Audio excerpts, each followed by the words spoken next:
Welcome back, friends, to another episode of the Juicebox Podcast.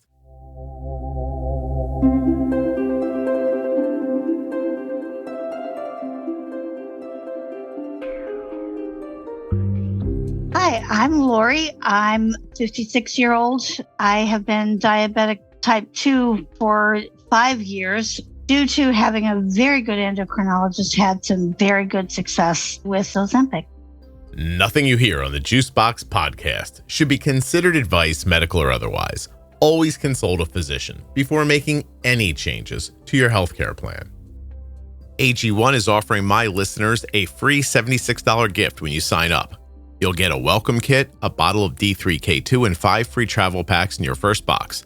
So make sure you check out drinkag1.com/juicebox to get this offer. Don't forget to save 40% off of your entire order at CozyEarth.com. All you have to do is use the offer code JUICEBOX at checkout. That's JUICEBOX at checkout to save 40% at CozyEarth.com. Check out my algorithm pumping series to help you make sense of automated insulin delivery systems like Omnipod 5, Loop, Medtronic 780G, twiist, Tandem Control IQ, and much more. Each episode will dive into the setup, features, and real-world usage tips that can transform your daily type 1 diabetes management.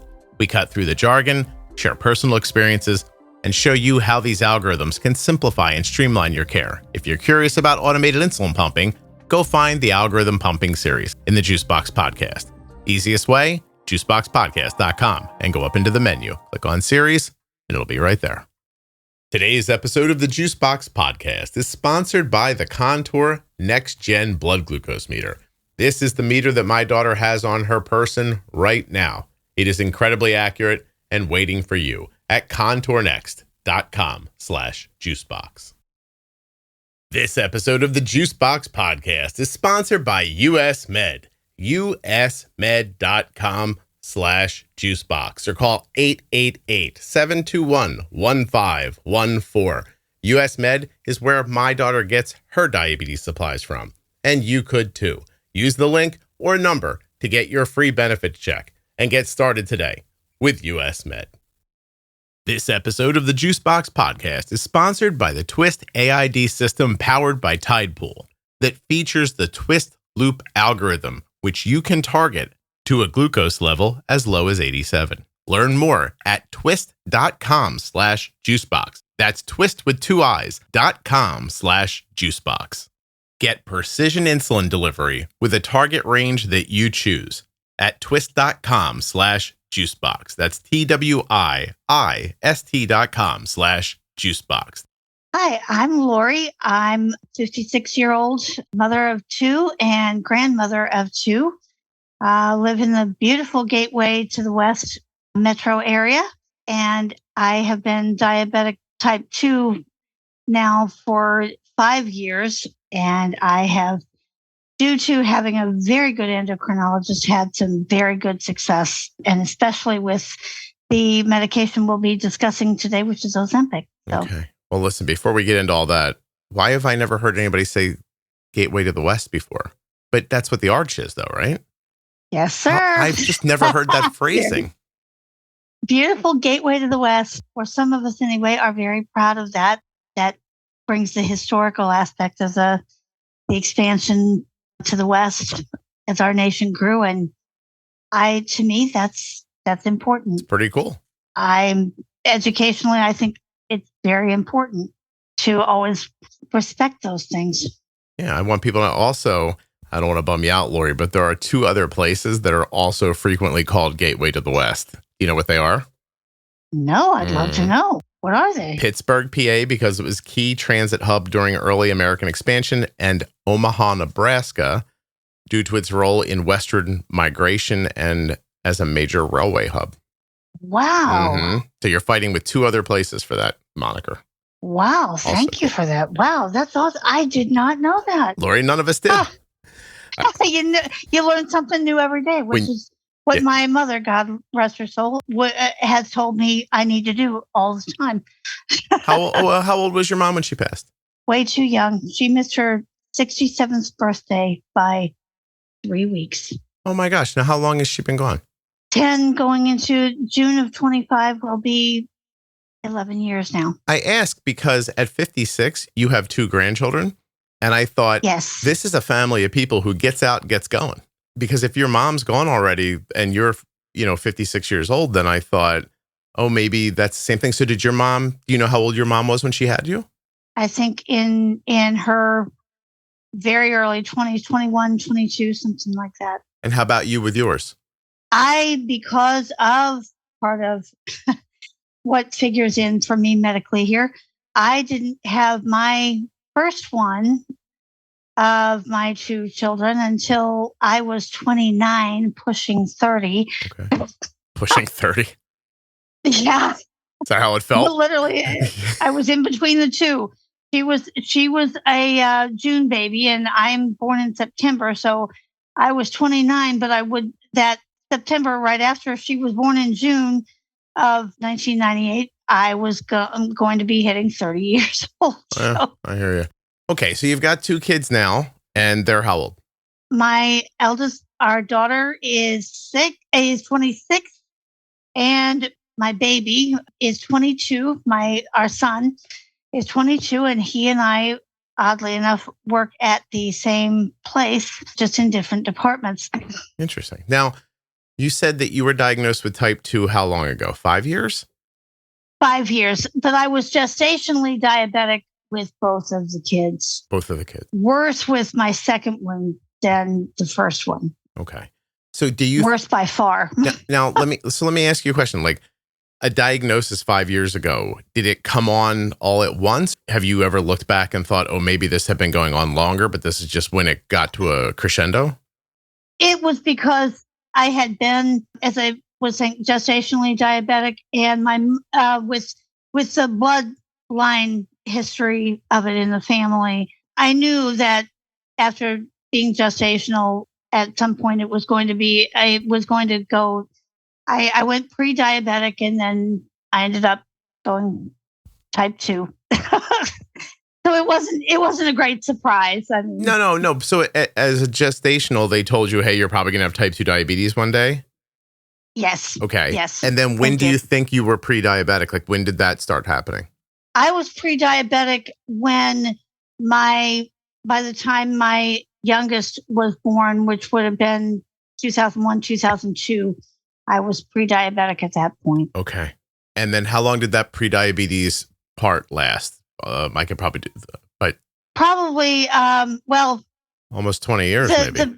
Yeah, almost 20 years. I want to jump into that point. So the pre-diabetes point for for those 20 years, what did doctors tell you? What did you learn on your own? What did you try to do, if anything? The brand new Twiist insulin pump offers peace of mind with unmatched personalization and allows you to target a glucose level as low as 87.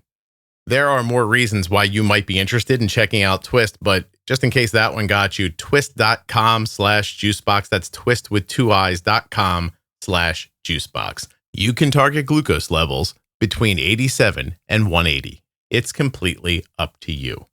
In addition to precision insulin delivery that's made possible by Twiist's design, Twiist also offers you the ability to edit your carb entries even after you've bolused.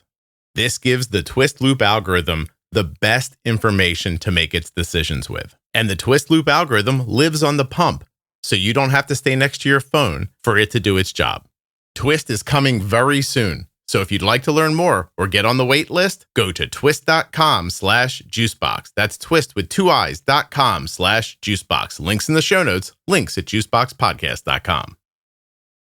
You've probably heard me talk about US Med and how simple it is to reorder with US Med using their email system. But did you know that if you don't see the email and you're set up for this, you have to set it up. They don't just randomly call you, but I'm set up to be called if I don't respond to the email because I don't trust myself 100%. So one time I didn't respond to the email and the phone rings at the house. It's like, ring, you know how it works. And I picked it up. I was like, hello. And it was just the recording. It was like, US Med. Doesn't actually sound like that, but you know what I'm saying. It said, hey, I don't remember exactly what it says, but it's basically like, hey, your order's ready. You want us to send it? Push this button if you want us to send it. Or if you'd like to wait, I think it lets you put it off like a couple of weeks or push this button for that. That's pretty much it. I push the button to send it, and a few days later, box right at my door.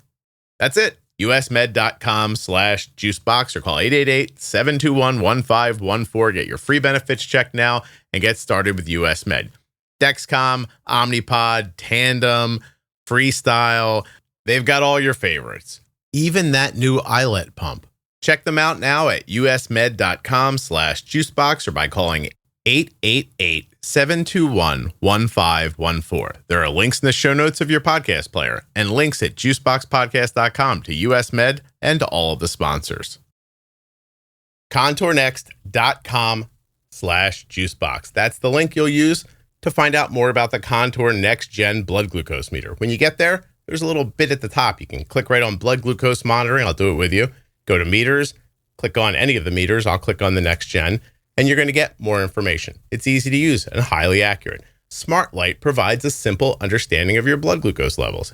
And of course, with second chance sampling technology, you can save money with fewer wasted test strips. As if all of that wasn't enough, the Contour NextGen also has a compatible app for an easy way to share and see your blood glucose results. contournext.com/juicebox. And if you scroll down at that link, you're going to see things like a buy now button. You could register your meter after you purchase it. Or what is this? Download a coupon. Oh, receive a free Contour NextGen blood glucose meter. Do tell. contournext.com/juicebox. Head over there now. Get the same accurate and reliable meter that we use. I was trying to watch my diet at times, probably better than at other points. I can be sometimes sort of a rascal rebel, but I knew enough because family connection is that my mother became insulin dependent type 2 diabetic when I was freshman in college, and her mother was insulin dependent diabetic. How many kids did your mom have? Well, she miscarried one, and then she had me, and then she had my only other sibling, my sister, who is still living, and she's diabetic as well. She's on Levemir. Mm-hmm. Okay. So this is a family game. Everybody has type 2. Yeah. Okay. Yeah. All right. Well, unfortunately, yeah. No, but that's interesting. I don't know, Lori, how transparent I am, but this is why I asked a lot of questions about your mom when we were starting. I didn't jump on. And I was like, I wonder if I can make Lori sad about her mother. Like, that's not what I was doing. Anyway, if I did that, I'm sorry. I already am that way anyway, because I miss her so desperately. No, even funny. I could hear in your voice. That's why I'm apologizing. Well, let's take a second. What is it you miss? Like you're in your 50s, right? I'm in my 50s. My mom's gone. Like, what's gone now that you want that isn't there? Is it just a longing, or is there something like functional that's gone that's changed your life? I think it's the realization that I don't have her to go to now as guidance for me as a grandmother. I still, there's so many times I want to go, what should I know that I don't, that I'm afraid I'm not going to know when I should, kind of thing. What's the thing you think she would tell you that you don't know already? That I just have to keep learning each and every day. I mean, she would just say, you gotta keep on keeping on and keep your focus on knowing that you want those grandbabies to grow up to be healthy and happy and have a great life. But I don't know. I'm hard on myself. I'm my own worst enemy, Scott. I admit that. Yeah, well, Laura, I was going to ask you, are you not doing those things? Is it difficult? And her reminding you would make you remember how important it is to fight through difficult things? Like, where's the sticking point for you? I know you miss her. Like, don't get me wrong about that. But like, where's the sticking point?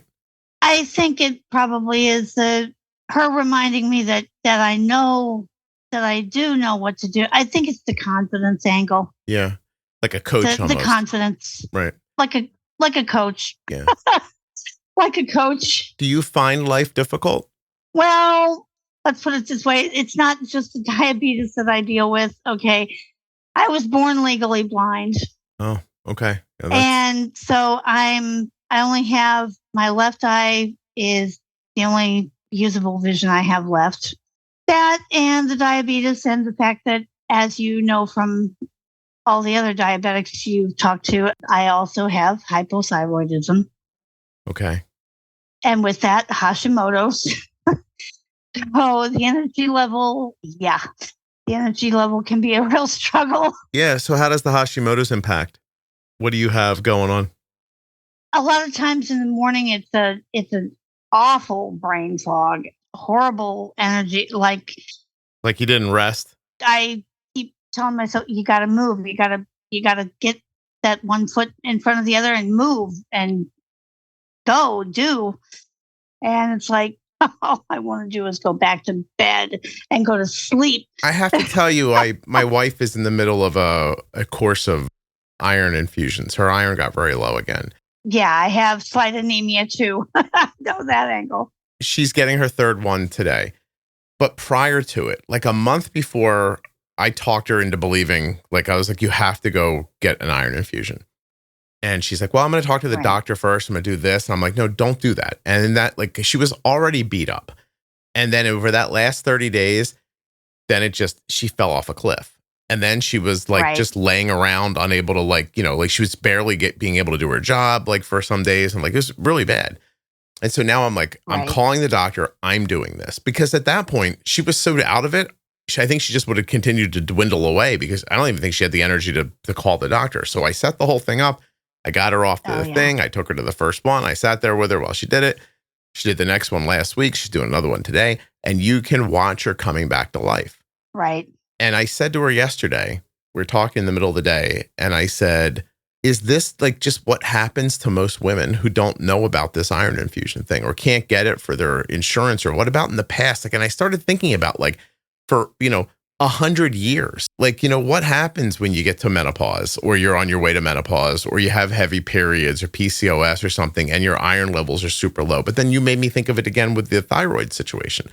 Like, your thyroid's way off. It's just, it's a lot. Yeah, I'm slightly anemic, and with the hypothyroidism, I struggle with that energy level. And the hard thing is I tend to be the caretaker. When my mother was alive, Scott, I helped oversee her health care once she started having issues. Before she passed away, she had 3 light heart attacks and 2 major strokes. Jesus. The 2 major strokes happened within 3 months of each other. I saw the first one happen right in front of my eyes, and I will never forget it. Lori, is that from high blood sugars? I believe that was what heavily played into it, yes. Yeah. Oh, gosh. High blood sugars, and she was high, and she also had high blood pressure. So, all right. Listen, before we move forward, because I want to ask about all that, I just want to clean something off my desk here, and I want to make sure this is recorded. If anybody's buying this little silver flashlight from Lowe's, it's garbage. Project Source. Listen to this. Right in the trash. What a piece of crap. Okay. It lasted for like 3 weeks. $20. Just gone. Anyway, Project Source, little silver flashlight at Lowe's. Don't buy them. They're Lowe's. Go to hell. Just took my 20. You know what I mean? Gave me a flashlight for 3 weeks. I rented a flashlight from Lowe's for $7.50 a week is what just happened. $1 a day. Now let's move on to your family's horrible luck with type 2 diabetes. Right. Like I was saying, I helped oversee my mother's health care once her health care started going down really badly like that. That's where things for me, that part of me, but I also live with my husband who is on an insulin pump and type 1 diabetic. So wait, so your husband is type 1? Yes. Okay. You're type 2. Yes. Did your mom have gestational? Did they even talk about it like that back then?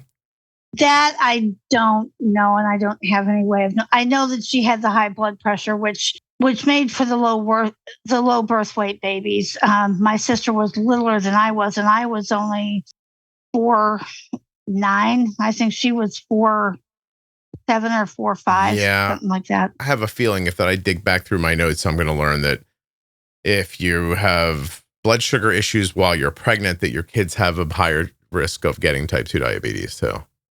Oh, yeah. So I don't know that they did know back then, that probably did play into it. I'm gonna wager to bet because both my sister and I both are type 2, so I can only speculate that probably does have some validity to it. My last question about your mom before we move on to you. How was her weight? Was her weight an issue or was she okay with that? No, her weight was an issue. She was heavy, the best portion, the best part of your life. Length of her. Yeah. Yeah. Is that familial as well? Or are a lot of like women or men in your life, in your family line, overweight?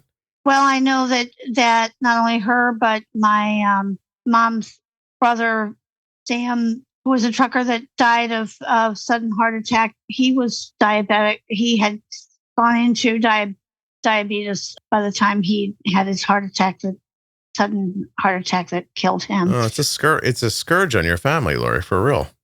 Really? Yeah. Yeah. Yeah. It was. Oh, well, maybe this is it though. The obesity. Yeah. Like, let's stop it right here, right? So a lot's happened. You get your pre-diabetes goes on for a long time. 5 years ago, they tell you that's it. I guess that's how they treat it, right? You tipped over the number. You have type 2 diabetes now, like a bar mitzvah. And then how do you start treating it 5 years ago? What do you do 5 years ago? 5 years ago, we started working with the endocrinologist that we're with right now, who is fantastic. Awesome. He is a blessing, truly. He works with us truly as a team partner in treatment. He truly sits and listens to us and says, what are your goals? What do you want to accomplish here? And back when I started with him, I'm really short. I'm 4'10" and a half and stuck. 5 years ago, I was 200 pounds, Scott. Wow. How did you get to that? Do you think, like, when you look at it, do you think this is genetic, it's food related, it's activity related, it's a little bit of each? I think it's a little bit of each. I think there was some genetics with it, but I remember at one point, and it was true, my daughter would say to me, we would go out with family to a restaurant and I would just like pow down. And my daughter would say to me, my God, Mom, you eat like a trucker. Mm-hmm. And I hate to admit it, but it was true. It was true. So, Lori, tell me something. Is it just the way you were brought up? Like, do you know the difference between healthy food and not healthy food? And you just were like, oh, screw it, I'm eating this? Or was it just the way it was presented to you and you were just eating the way you've been brought up? I grew up, my dad's side of the family were farm folk. Mm-hmm. Okay. Farm folk know how to put out a spread. They know how to eat. Yeah. You know what? I've had people explain that to me. Like, the food was so fresh at one point in their lives. Like, you made it, like you got it and you made it because you couldn't really store it. But then it turns into a way things are done, right?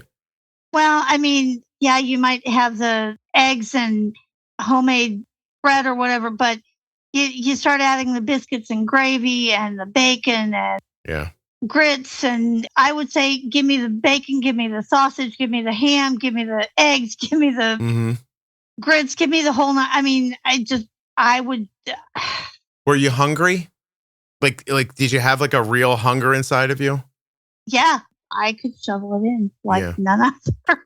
Do you know what I'm saying though? Were you eating to eat or were you like, did you have an actual hunger? No, I was hungry. Okay. I was at that point, I would eat and I was hungry. Okay. I got you. I was young enough at that point. I wasn't realizing what that was doing. Okay. So you're shorter to begin with in stature. You don't have as much space on your body to add weight, right? Like, it's just kind of the way it is. Right. And then at what age do you think you were overweight?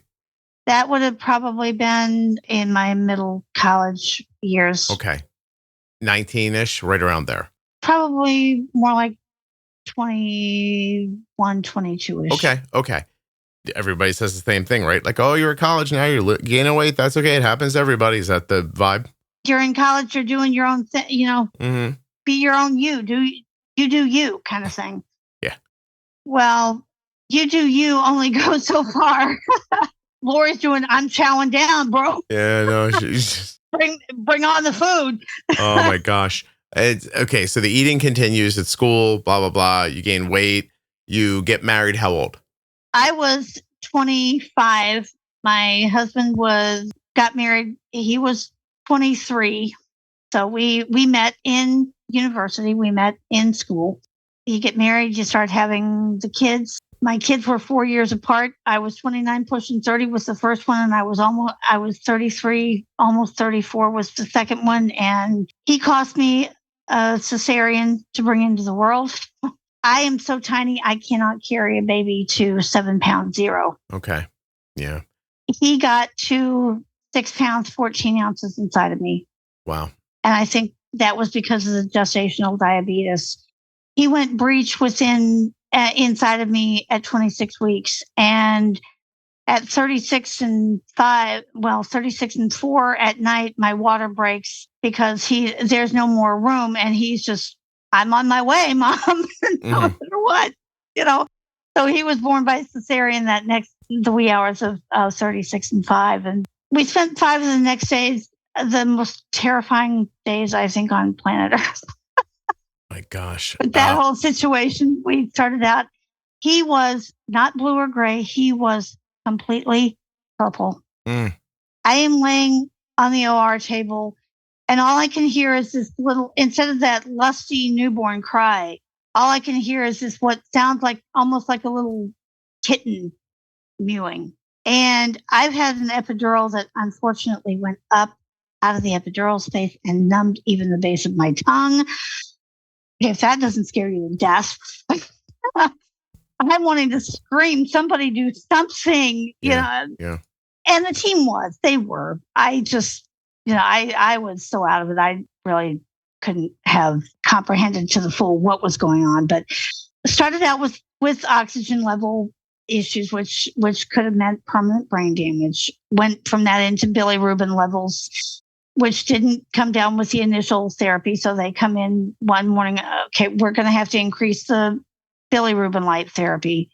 I'm already put together, okay, we're looking at possible brain damage. I know enough to know you lose a liver, you lose a life. That same morning, they come in and say, now someone's heard a heart murmur. Yeah. Yeah, that's a heck of a start. Yeah, my husband is at work. I am hearing this from the medical team. I am psycho. Yeah. I bet you did. My God. How is he now? How did things work out for him? Things work out, except for he does have ADHD. He does have some short-term memory affectation. Other than that, he is 22. He drives. He is brilliant enough that he left high school early, but he got his GED in a class of people that was taking 4+ years. He did it in 3 months. Gotcha. Awesome. He's a really smart kid, got the biggest loving heart ever because he's got his daddy's heart. He's got his daddy's loving kindness about him. Good. All right. So Proud of that. So what we have here now is you chugging along, and 5 years ago, you're overweight. They're telling you have type 2 diabetes. What's the first medication they gave you? Metformin? Yes. Okay. Yes. They gave me metformin, which got my blood sugar stabilized out, but oh my God, I hope I never have to be on that stuff ever again. You make a lot of GI problems? I had a very rare reaction to it. Usually it gives people the diarrhea, the flying floozies. Me, it didn't do that. It gave me rock hard. Oh, constipation. I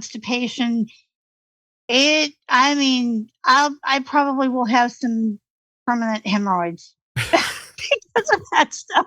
I got to ask you a question, but let's stop for a second. The flying floozies as... or that, well, I guess that's probably a country colloquialism.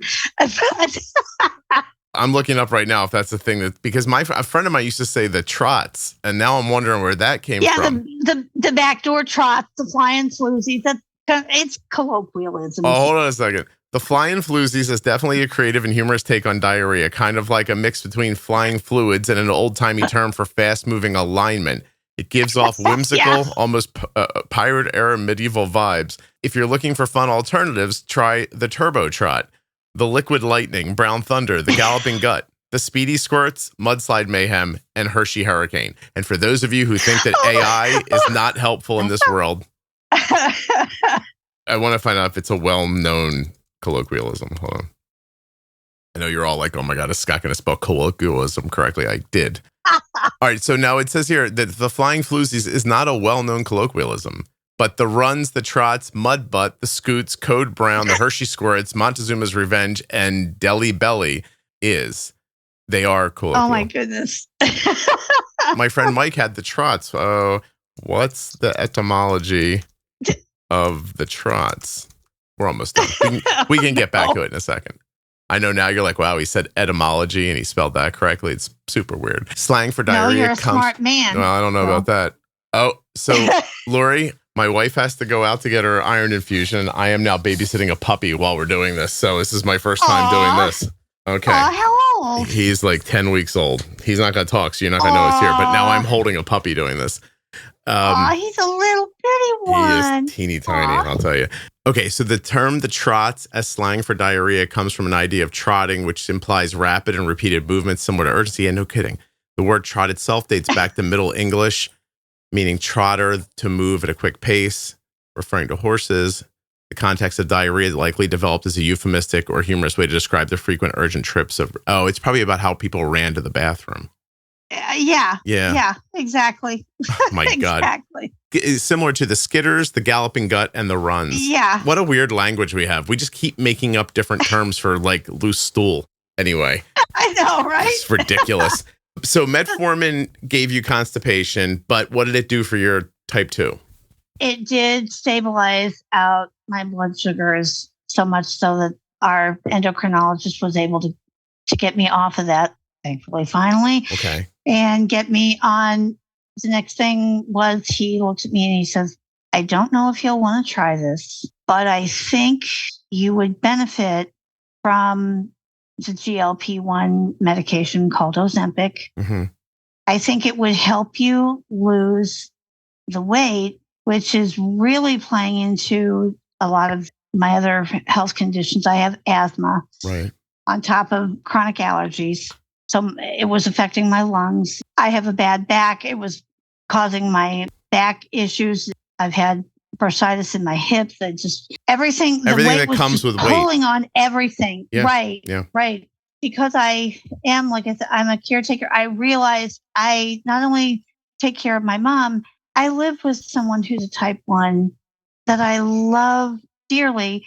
And I realized if I'm not taking care of myself, I'm not going to be able to help take care of him. That's the first time it hit you like that? Yeah. Yeah. How old was he when he got type 1? We found out he was diabetic back in, I want to say 2012. All right. And he loops now. He's a looper. Let's stick with you, though. So you have every reasonable expectation of a body that's carrying too much weight problems, like those sorts of problems. Right. And you're having trouble with blood sugar and everything else. And you've described your hunger as voracious. So right. How long ago did you start with Ozempic? Ozempic, I started almost 4 years ago now. Okay. Now, let me ask you, Lori, are you comfortable telling me your weight 4 years ago? Like I said, I was 200 pounds. 200 pounds, 4'10", 200 pounds. Do you know what your body mass index was? I know it was like 2 or 3 times what it should have been. It was awful. Okay. I can't reach my computer now because of the puppy, but hold on one second. It was awful, put it that way. Okay. It was really bad. At 210 pounds, a 4'10" woman's BMI would be what? Let's see if we can find out. For a 4'10" tall person, that's about 1.47 meters tall. 210 pounds is about 95.3 kilograms. So the BMI would be 95.3 divided by 1.47 squared, which is about 44.2. A BMI over 30 is considered obese, and the BMI over 40 is considered severely obese. It's always good to consult with a healthcare provider for a thorough. I think mine, if I remember right, I think I was at that, I want to say 40 or 41, 42, something like that. Yeah, that's what ChatGPT said too. So, okay. Yeah. So, all right. So you start at a 40 BMI, which is it said very obese. Awesome language. God obese, awful. Very obese. What's the next one? God awful. Yeah, well, not where you want to be. God awful. It doesn't to me, Lori, I just want to say, and I imagine you know this already, or you wouldn't be here wanting to talk about it with me. I don't honestly care how you got to it. What I know is what it was right. doing to you. You're a person, you're lovely. And if you can get out of this any which way, as far as I'm concerned. So you take the Ozempic starting 4 years ago. I want you to walk me through it. What was the first week like, the first month, the first year? Are you still taking it now? I am still taking it now. Mm-hmm. Yes. The first week or so was not so bad because I started on the lowest, like 0.5 milligram, which was just the beginning dose, and it really didn't do a whole lot. I was supposed to add 0.25 up to, like, we moved it up to a point where it was 1 milligram. That first month or two and a half months was really rough. That's okay. Rough how? It was rough because it was definitely cutting my appetite, but I was finding out that for me anyway, if I tried to resist, if I tried to go beyond where it was telling me, stop, don't eat anymore, for me, it acted like an abuse. Yeah. What was the problem? So like you it was telling you. It would make me suddenly, if I went over where it was telling me you're full, it's time to stop, and I pushed it and went beyond that, it would make me physically ill. Yeah.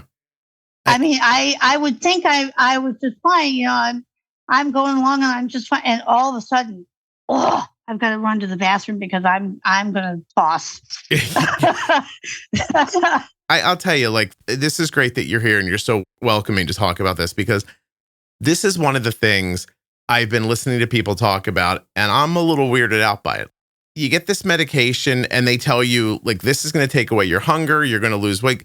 Tell me first, though, like, before I say what I'm weirded out by, what was the explanation to you when they said, here's Ozempic? What did they tell you they thought it was going to do for you? My endocrinologist explained that it would not only to keep my blood sugars stable, but it would help me begin to gradually, over time, lose weight, because what it was going to do was help to reset the satiety signal, I guess, the part in the brain that tells you, stop, I'm full, there's too much here. Okay. So did anyone ever say to you, this is going to slow your digestion down, so food is going to stay in your stomach longer? They did? Yes. Okay. Yes, that was, my endocrinologist did explain that. Yes. So then this is where I'm going to ask my first, like, question that some people are going to think is critical, but I don't care, because Lori, you're going to be the mouthpiece for everybody I've ever wondered this about. So no pressure. You're speaking for everyone. Okay. Right. When someone tells you your digestion's going to slow down, the food's going to stay in your stomach longer, and you go, oh, I'm full, I should stop eating, but you make a conscious decision like, no, I can push through this. Is it really the medicine that made you sick? Yes, because the medicine is designed to work with that signal enough in the way that it's trying to teach you there are going to be consequences. I'm saying, like, when you say to yourself, I'm full and I know my digestion's slower, so there's still food in my stomach that's been in there longer than not, and the decision is I'm going to stick more in there. Do you never get the feeling of like this stomach only holds so much, and I'm going to jam more in there that doesn't fit right now, and it's not going to come out well, and then I get sick afterwards and say, this medicine made me sick? Because isn't it, it's the eating that made you sick at that point? Do you see what I'm saying? But you were looking for it to do more than that for you. Like, you thought if it was doing all the things, I'm just trying to get to how people think about this. I guess the way I really thought was that my endocrinologist explained to me that because it was going to slow my digestion down, if I tried to fight the medication, that the medication is designed in such a way that it will give you that consequence. It will. Okay. Yeah. So you expected not to feel well after you did that. Right. Okay. Right. So, okay. Oh, okay. I did. Yeah. All right. So then for people who don't understand the chemical makeup of overeating, like, why did you do it if you knew it would make you sick? Frankly, a lot of times because this is something that's a favorite food of mine and I want more of it, and I'm going to be a brat. I'm going to throw a tantrum. I'm going to eat. I'm going to do it anyway. Yeah. I'm a rebel. I'm not judging you. Like I'm literally just trying to hear why. I know. It's akin to me saying like, hey, look, if you stay up here on the curb, you'll be fine. But there's a bicycle race going on. So if you walk out into the street, a bike might hit you. And 5 seconds later, I look over and you're laying in the street and 4 bikes have run over you. And I go, Lori, what are you doing? You go, I don't know. I just really wanted to go across the street. It's odd for people who don't understand overeating and that drive to just keep going. You know what I mean? Yeah. For me, it just was finding myself just rebelling, thinking at that moment, because that was a favorite food or whatever. I don't want to listen to the medication. I'm going to do what I want to do. At that moment, you kind of go, I'm going to do what I'm going to do. Be damned to the consequences. Mm-hmm. Okay. I'm Irish and I have that kind of temperament. But but Lori, what do we do about that? It's 4 or 5 years later, right? How much do you weigh today? I weigh about 140 now, I'm going to say 142, 143 now.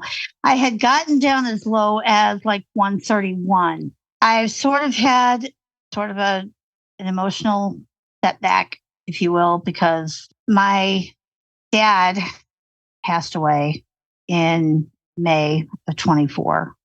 That kind of did another emotional loop that at that point I found myself emotionally eating, even though I knew sometimes that I was pushing the envelope. I would eat a little more than I should have, and I have picked up a few of those pounds back. But that said, I know what I have to do now to get it back off. And I know that I can do it. Okay. So well, I'm not worried about a couple of pounds. Listen, obviously, Lori, between you and I and whoever's listening, you should probably talk to a therapist about your eating, right? Like, because you're covering for something, like obviously the stress of your dad put you in a different direction, right, even with the medication. That's not what we're talking about here, though. Right. Let me go back to 140 pounds from 210. I don't know you well enough. Like, and there's some people who tell me I curse too much and everything, but like, fucking A, that's awesome. Like, congratulations. That is really just wonderful. You know what I mean? Yeah. From 200 pounds to even 140. The difference in the way I feel now is... How's your hips? How's your back? How's all that? I have not had to go to the chiropractor in anywhere near as I used to have to go at least every couple of weeks to once a month if I could withstand it every couple of months. Mm-hmm. But I haven't had to go to the chiropractor now in months. And how do your joints feel? My joints are fine. I'm sitting here basically pain-free. Now, I won't say it's not cured. I do at night. I do have RLS. Restless leg you have? I don't know if that's going to cure that or not. And your eye still still doesn't work, right? It's not a magic medicine. It's not. But what it does when it gradually helps you safely lose the weight, mm-hmm, I feel terrific compared to how you did 4 years ago. I felt ugly. I felt like I was unhealthy. I was having a lot more struggle with my asthma. Mm-hmm.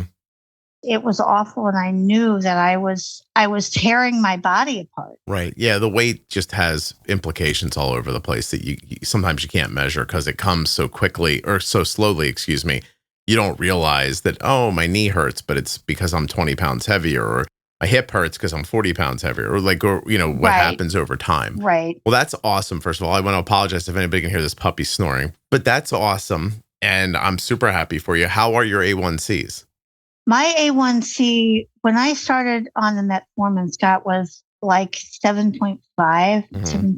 Yeah, I want to say it was 7.5. My A1Cs generally now are all the way down to, I've had it as low as 5.8. Look at you.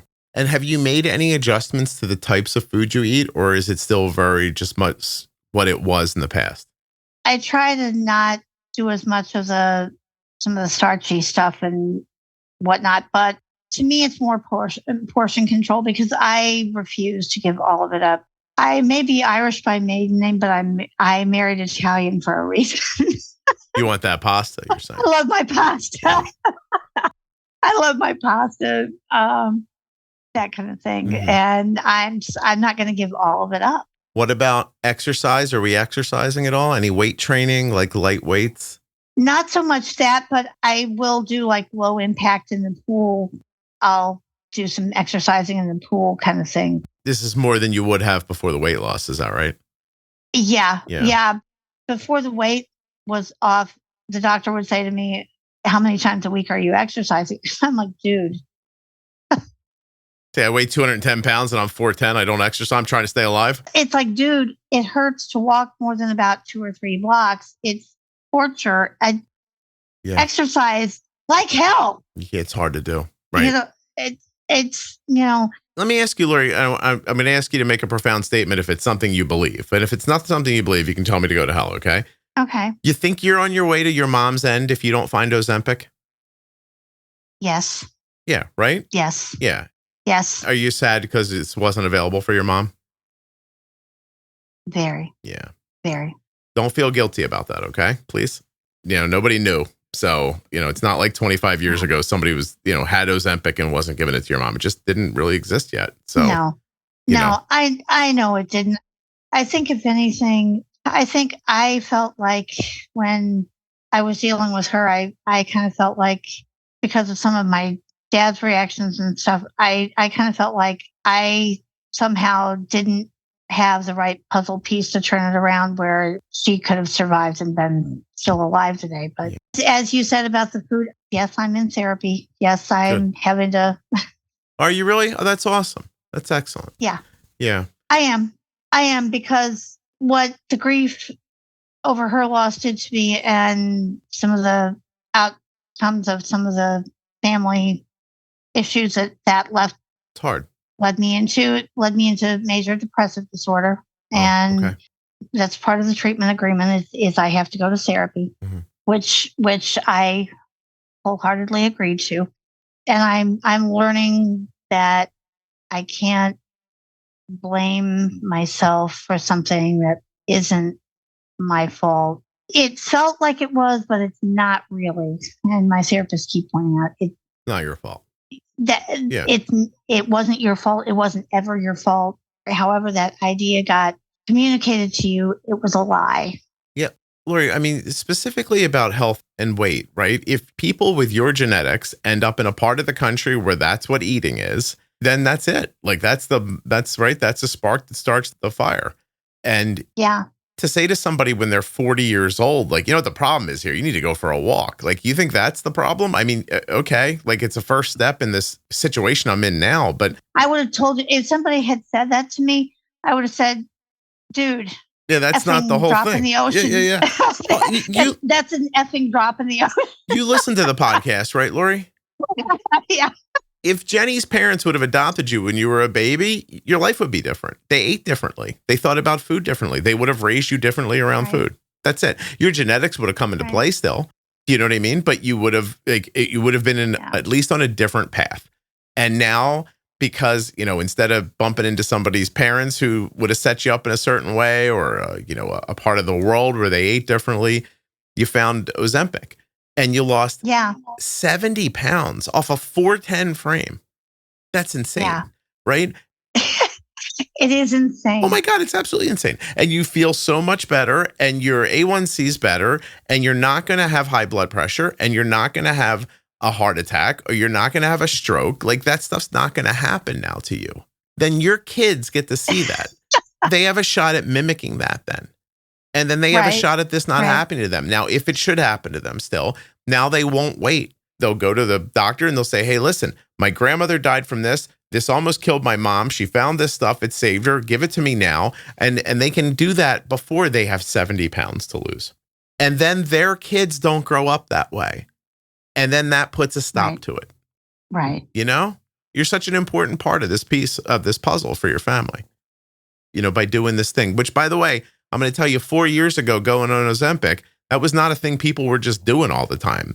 Like I know now everybody's talking about it, but that was a big jump. And, you didn't know, like we know so much more about how it impacts you now and what might happen and how to like navigate it. And you know what I mean? Like you got people like me out there going like, hey, if you get constipated, take magnesium oxide, take this much and try that or do this or see if this doesn't work or people are talking about it, so you can hear conversations about it and feel normal or get tips and tricks. That didn't exist for you 4 years ago. I wasn't around then. I just would say, if somebody's going to say, I don't want to get on it, if it's going to make me sick the first couple of 2.5 months, it's only going to do that if you push the envelope. If you don't tend to push the envelope, you're not pushing the envelope. Be fine. Lori, you're overeating. If you don't overeat, then it should be okay. If you don't eat a bunch of fatty things or fried things, or then it should be okay. Like that, because that stuff digests slower. If you listen to your body, it's going to tell you the medicine is doing. It's going to tell you I'm full. Yeah. Stop. I met somebody 2 years ago who's using this, a type 1 who's using it and having great success, lost a bunch of weight, A1Cs are better and everything. And I said, how's it going? It says, I throw up every day. And I'm like, what? I'm like, what are you talking about? And then he tells me, oh, I eat through it. That's what I'm telling you. Exactly. Yeah. That's exactly what. But then people hear that and they say, oh, I heard Ozempic makes you throw up. Like, nah, that's not what makes you throw up. I want to say this. Don't get me wrong. It might not be right for everybody. It might not work the same for everybody. Even type 1s who are having luck with it, if you're not insulin resistant and type 1, you might not, and you're not overweight, you might not see some big help from a GLP medication, right? It's important to listen to how Lori lays the story out. Yes, it helps with A1Cs, but it helps with A1Cs through oftentimes either weight loss or the implications that the medication has on a person who's actually insulin resistant. Right. That's where you're going to see type 2s are obviously helped, but you also will see, my daughter is helped by it because she's a type 1, but she has insulin resistance. Her doctor has told me if Arden didn't have type 1 diabetes, I would probably diagnose her as having type 2 diabetes because of her insulin resistance. Right. And so, that's these nuances are so important to talk about because it gets out into the zeitgeist and people start thinking they know what they're talking about. And they're, oh, you're cheating or you just do a sit up. You know what I mean? That kind of stuff.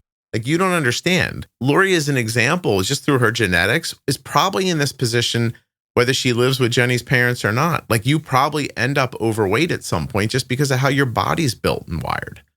And you know what I mean? And now all of a sudden, I don't know, if you can't be happy for somebody who just lost a third of their body weight and got them down to are you comfortable? Do you think 140 is a good weight for you? Or do you think your body's carrying too much weight right now?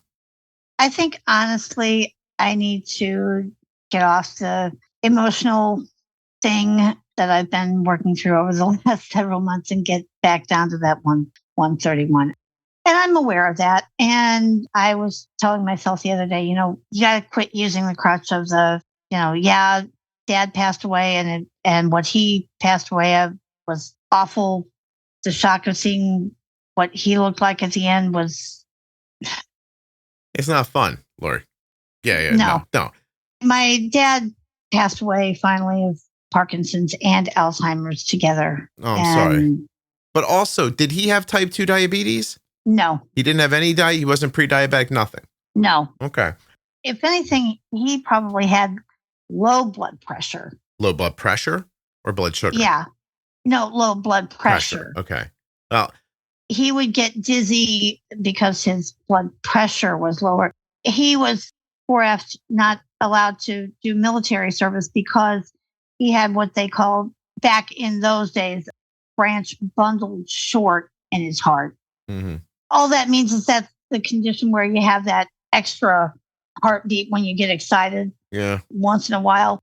That's what it would do to him. But the military wouldn't allow him to serve with that. So Lori, let me tell you something. I think you and I are in the same place right now with our GLP journey. And if I'm wrong, you'll tell me. But I feel like I'm hearing in you thoughts I'm having, not even thoughts, just implications, which is if I take my GLP every week, I don't have to eat well and I won't gain weight.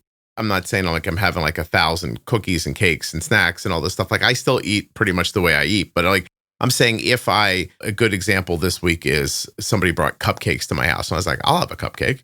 I didn't eat it because I wanted it and I didn't eat it because I was hungry. I ate it because it was a cupcake and I was like, it's a cupcake. right? They're fun. You know what I mean? There's like chocolate chips on it. Yeah. And so, but my point is like, I know if I keep taking this med, my weight's going to stick right around where it is, around 180 pounds. But I don't belong at 180 pounds. Like I have been 174 on this medication, and I was probably 5 pounds away from where I needed to be. I think my body is set up to be about 170 pounds before I add back a bunch of muscle. Like, so I haven't done a ton of, I'm doing a little bit of resistance stuff, but not enough. And if you heard episode 1411 recently with Dr. Hamdi, he said, I don't believe that a person should be using a GLP medication if they are not getting enough protein and doing muscle weight training. And so he's trying to tell you how important it is to lift heavy things if you're on a GLP, because he explained, and if you haven't heard it, go listen to it, right? Because you are going to lose muscle on this medication. And muscle is hard to get back, if not impossible to get back, especially when you're 53 or 56 like we are. And so if we're not lifting heavy things and making sure we're getting enough protein to help support muscle growth, right, and strengthening, then he's like, it's just bad. Also, I'm sorry, the dog is really snoring. I can't hear it that much, if at all. Oh, hold on. Be quiet. Be real quiet for a second.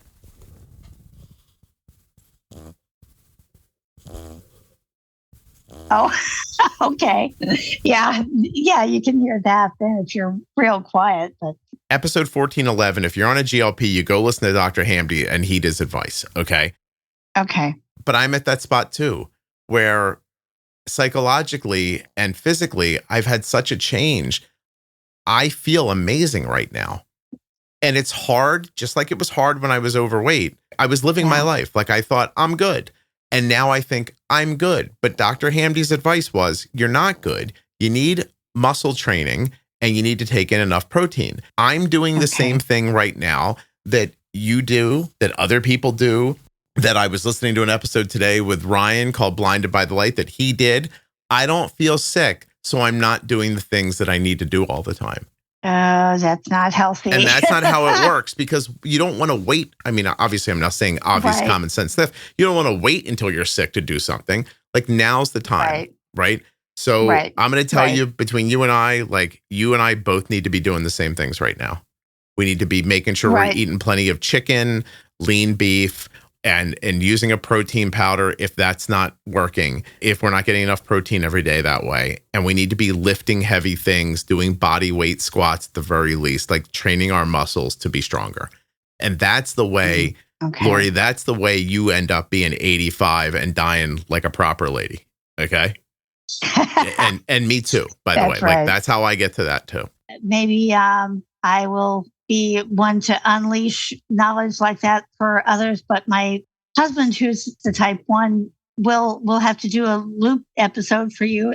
He's now got a website thing he's trying to do to kind of chronicle his struggles and successes with diabetes. And he's got a site going called diabetesunleashed.com. I hope he is able to reach people and help them. That's awesome. That's what he wants to do. Yeah, listen, Lori, between you and I, it ain't easy. Okay, Scott's out here like I'm throwing with both hands trying to keep this thing going. You know what I mean? It's a lot of work. I know, but I've not listened to nearly all of the episodes, but I know that we've listened to so many of them over time, and I know that I am so amazed at what a great dad, what a great seeing you learn and be able to manage this with her is just, it's just inspired me like crazy. I'm glad. Awesome.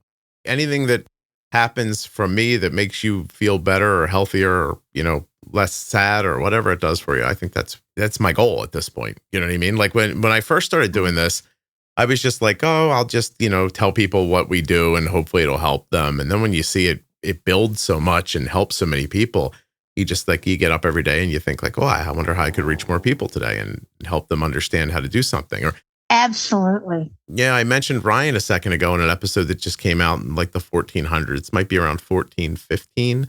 I got a note yesterday. Hey, this episode with Ryan is awesome. Ryan was awesome. You were awesome. You saved him. Like, that's the note I got. And I thought, I saved him? I was like, what are they even talking about? Now, I had only recorded this episode with Ryan a few weeks ago. And I didn't know what they were talking about, because like this conversation, like even the one you and I are having right now, I swear to you, if you come get me an hour from now and go, what did you and Lori talk about? I'm going to be like, oh, you know what? She was overweight and she had type 2 and her family. Like, I'll start to forget it pretty quickly, because I'm going to record again in a couple of hours. I'm going to record again tomorrow, the next day. It gets out of my head pretty quickly. Right. This morning, I on purpose put on headphones and I listened to my own podcast. I listened to me talk to Ryan, and I'm not even all the way through it yet. And as I got through it, I really did have this moment where I thought, wow, I really saved him. Yeah. Moreover, the guy who told him to listen to the podcast saved him. And I sent a note to that guy and I said to him, hey man, you saved Ryan. That's all I just said to him. It's awesome. And I'm sure he'll email me back and be like, oh no, you did. And we'll do this little thing together. But the truth is that guy at some point made a decision to be a diabetes educator.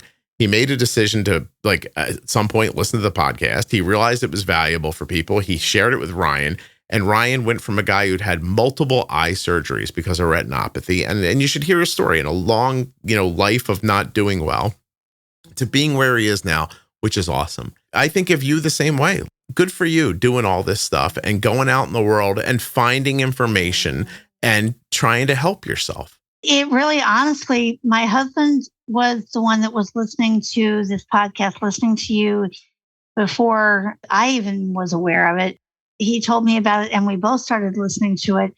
And then we went to this Take Control of Your Diabetes conference in downtown St. Louis. And this is where I heard this endocrinologist guy speak. And I said, we've got to go see this guy, because the endocrinologist that my husband was just not good.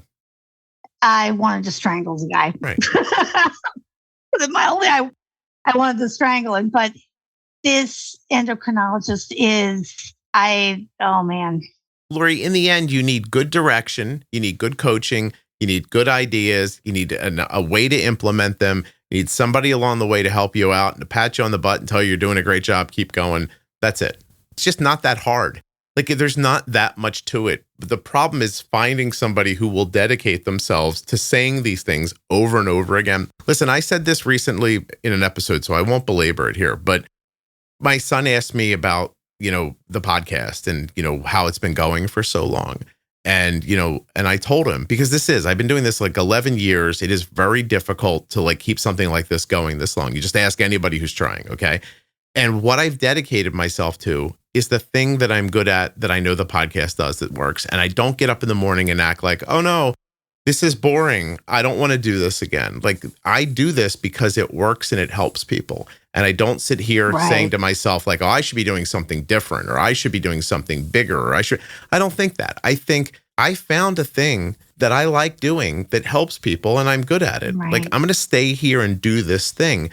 But that's just not how things are set up. Everybody's always looking to move on or move up. And I understand, I'm not telling them they shouldn't, but because the system works that way, people like you don't have an opportunity to meet somebody that'll stay with them for 3, 5, 10 years and get them through this piece, Yeah. I can't say how grateful I am for the podcast myself, because I might not have responded to what my endocrinologist challenged me with the idea of the Ozempic had I not heard this podcast. I don't think I would have been as brave enough to try it. I'm glad. I think hearing you say you can't be afraid of this disease, you can't be afraid to be bold with insulin, you can't be afraid of this disease, you need to learn how to manage it. Then when my endocrinologist said to me, I don't know if you'll want to try this, but here's what this is and what it does. And I said, what the hell are we waiting for? Yeah, I can be bold about this too. Right. Yeah. I looked at him straight in the eye and I said, what the hell have we been waiting for? Yeah, exactly. Let's get it done. I'm 4'10". I'm 52 years old. I weigh 210 pounds. Oh, I think we ought to do something. And that's me. I'm at this point, I'm just show me the next thing to try. I'll just do the next thing. And if it works, great. If it doesn't, I'll move on. I'm not going backwards. Do you know what I mean? Right. I'm just not. Right. I'm not going backwards. I'm not giving up. And I'm not acting like, Lori, that my life is going to go on forever and I'm never going to get old and I'm never going to die. because days and weeks and months pass by very quickly. Yes, they do. Yeah, while I'm out there telling myself, it's going to be okay. This is going to work out. I'll figure it out. But I wasn't figuring it out. And trust me, you weren't either. No, I wasn't. And I know that. Yeah. I'm the first one to say, I know I was. And that's why when I found this podcast and then I found the endocrinologist that we have, I think those two pieces were two of the best things that's ever happened to me. I'm super excited for you. And I'm grateful that you came on here and shared your story. And I'm touched that of the words you had for me just now. The whole thing's just awesome. I'm so happy for you. Congratulations. All right, Lori, hold on 1 second for me, okay? Give me 1 second here. Okay. The dog is biting. What are you going to bite at me now? Hold on, you were so good the whole time. Arden's like, I'm going to get a puppy. I'm like, great. I'll be taking care of it. No, I'll take care of it. What kind is he? He's a French bulldog. Oh, and he's very cute. He's colored like a Doberman. He's got like Doberman colors and markings kind of, but he's a French. He's very lovely. Oh, I bet. He's a good boy, aren't you? Yeah. We're dog lovers too. We have our little 12-pound ball of fur. It's a mutt. He's got Yorkie, Dachshund, and Chihuahua all mixed into one. We got him when he was like 8 or 9, and once we took care of getting him fixed so that he wouldn't be as predisposed to cancers, he's now 16 years old. Oh, wow. They tell us.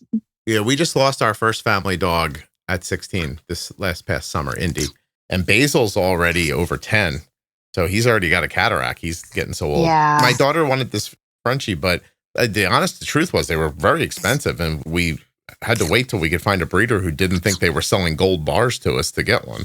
Oh, yeah. Well, yeah, I was going to say the purebreds. Yeah, that they're going to be more costly when they're purebreds. Guess what? We just found a guy in the Midwest who was selling them at a reasonable price and had a service drive him out here.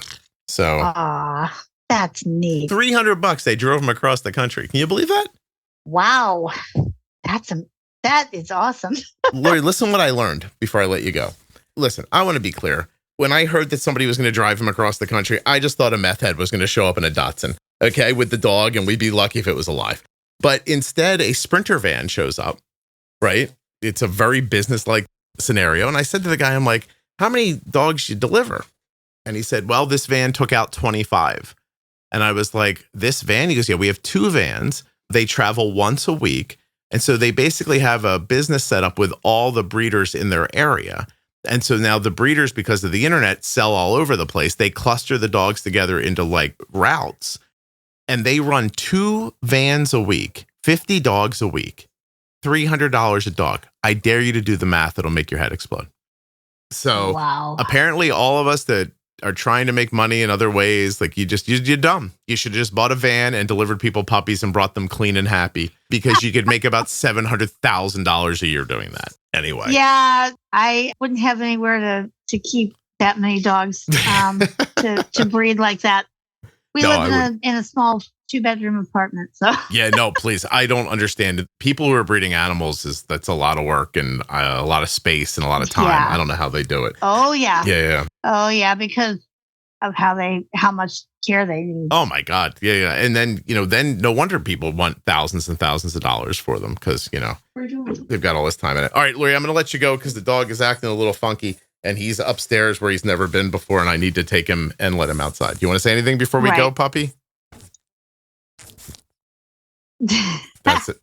That's all you got for the microphone? I was going to say, is it not going to do the audio Chuck impression thing? I don't think he's going to do anything. He just licked my face and the microphone, so that's as far as he got. But okay, Lori, hold on 1 second. Let me hit stop here. It's nice talking to you. You were terrific, nice talking to you too. Lori, really open and honest, and I sincerely appreciate it. Thank you. Well, you're very welcome. And I'm honored that I got to do this. Oh, I am too. Make no mistake.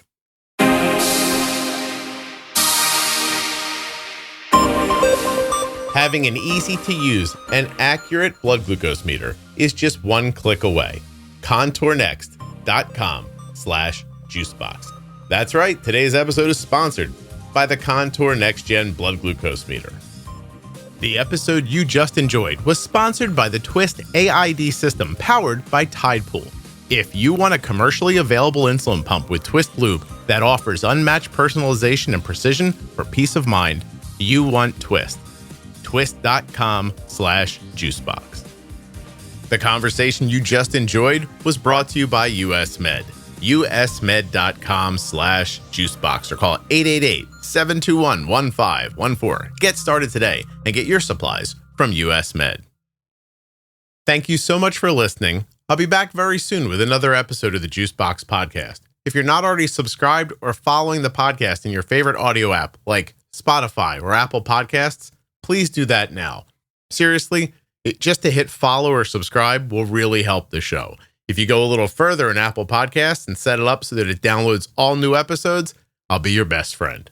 And if you leave a 5-star review, I'll probably send you a Christmas card. Would you like a Christmas card? If you're looking for community around type 1 diabetes, check out the Juicebox Podcast private Facebook group, Juicebox Podcast, type 1 diabetes. But everybody is welcome. Type 1, type 2, gestational, loved ones, it doesn't matter to me. If you're impacted by diabetes and you're looking for support, comfort, or community, check out Juicebox Podcast, Type 1 Diabetes on Facebook. The episode you just heard was professionally edited by Wrong Way Recording. WrongWayRecording.com.